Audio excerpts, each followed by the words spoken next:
आत्मा कहते माला तो कर में फिरे और जीव्या फिरे मुख माही, और मंत्र तेरा कहीं और घूम रहा, ये तो सुमन नहीं। 108 मंत्र आपको बताए जाते हैं, ज्यादा भी कर सकते हो कोई बात नहीं, और किसी दिन कम भी रह जाता चिंतित नहीं होना चाहिए, क्योंकि परमात्मा को पता है काल ने यू एजेंट छोड़ रखा मन कि यू भक्ति ना करने दे तुमने, लेकिन कुछ दिनों के बाद आत्मा इस पे प्रभावी ऐवी हो जाएगी और बैठ के इस तो भजन कराया करेगी। फिर श्वास का मंत्र आ जाता है, ये मन भागता है, फिर थोड़ी देर पाछे फिर चेतन हो जाए, फिर करे, तो ऐसे करता रहे, ऐसे अभ्यास बनेगा इसका, ऐसे ही चलता है। और कुछ दिनों के बाद आपको रात्रि में भी, स्वप्न में भी आपका सिमरण शुरू हो जाया करेगा, सोते सोते सोते सोते श्वास उश्वास से। और एक श्वास उश्वास की इतनी कीमत है सतनाम की, 2 अक्षर की, और तीसरे का तो कहना है कि सार नाम तो वो तो एक का जपया हुआ घना काम करते हैं। तो इतने धनी बन जाओगे आप इस भक्ति से। ये भक्ति और फिर आशा, आशा यहाँ के नहीं रखे, जरा अंत में आपकी इच्छा किसी बेटे या बेटी में, कार या कोठी में, पोते या पोती में, किसी प्रकार देवता या देवती में, किसी भी सतीथि में। मान लीजिए आप वृद्ध होगे और उधर से आपकी बेटी विधवा होगी, तो आपके साथ काल ने यूं और एक जाल कर, बेटी वही विधवा होगी जो नाम तो दूर होगी। अगर बेटी भी नाम ले रही होगी तो नहीं हो सकती उपचुक, गारंटीड बात है। और ऐसा हो जाता है तो फिर आपके मन में काल पैदा करेगा प्रेरणा, बता क्या होगा बेटी का, क्या होगा बेटी का।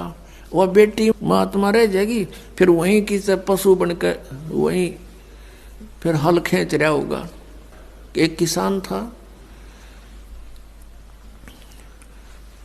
परमात्मा की आत्मा था, कहते हैं जो जन मेरी शरण है। पुणात्मा आप समझोगे, क्योंकि बालक नहीं बुद्धिमान समाज है आज मानो। किसी का बालक बिगड़ जाए, बेटा या बेटी, उस माता पिता से पूछ कर देखो वो कितना दुखी रहता। सपने में भी उसको ये चिंता बनी रहती है कि किस प्रकार मेरा बच्चा फिर से लाइन पकड़ जाए, उसके लिए कितना दुखी होता है। और हम उस परम पिता के बच्चे, उसी के बेटा बेटी हम, और वो हमारे, हम कितने बिगड़ गए, बिगड़ के यहाँ आगे इस काल का फंस गए। अब ये हमारी रेल बना रहा है सबकी, ब्रांड मैट्री कर रखी यहाँ पर, ले लिए टिंडिया हमने इसके साथ आकर के।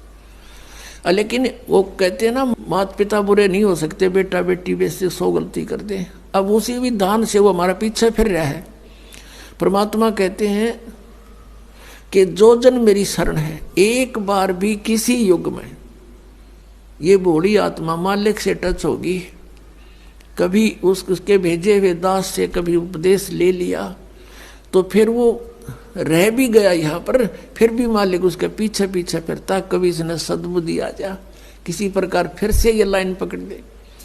तो ऐसा ही एक किसान था, अब उसके पास परमात्मा गए और उसे राम रमी करी, क्योंकि पिछला संस्कार जो होता है उसमें गुण होते हैं।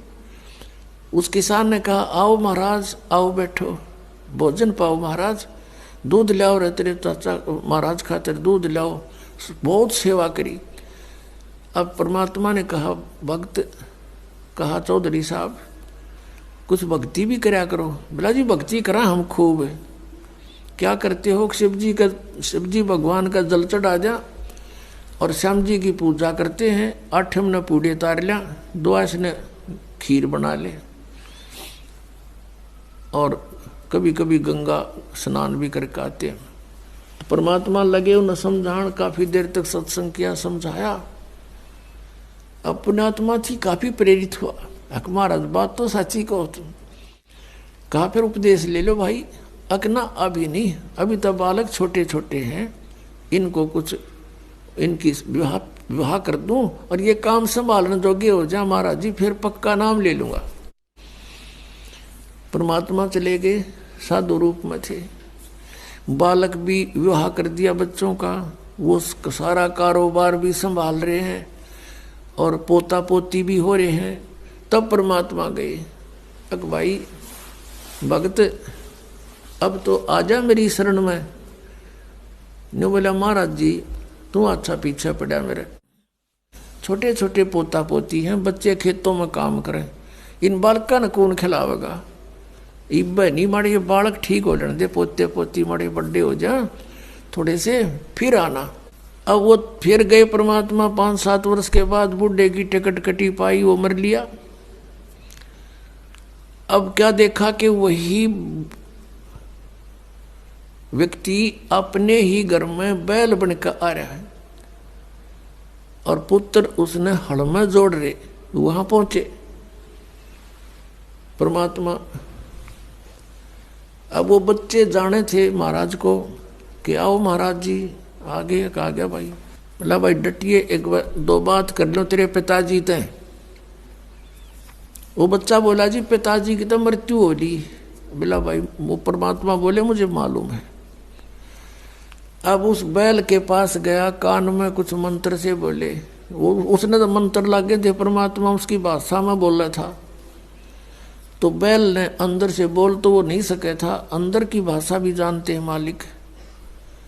अब उसने कहा बाबा, परमात्मा ने कहा रहा ईब तो आजा मेरी शरण में, तेरा यो शरीर छुटवा दूंगा यहीं पर और तुझे मनुष्य जन्म दिवा दूंगा। तो नो कह महाराज जी तू जा अपना काम करे। अब मेरी जगह पे कोई और बैल आ गया और काम ठीक ना करेगा तो मेरे बड़का का टोटा नहीं हो जाएगा। अब परमात्मा चले गए, भाई ठीक है। कुछ दिनों के बाद क्या हो गया कि वो बैल वाला शरीर भी छूटना ही था, कभी ना कभी मृत्यु होगी। फिर वो बन गया सर्प। अब सांप बन के इसको याद आती है कि कुछ पैसे जब दबा रखे हैं मैंने, धन पहले जमीन में छुपा दिया करते, चोरी के डरते हैं।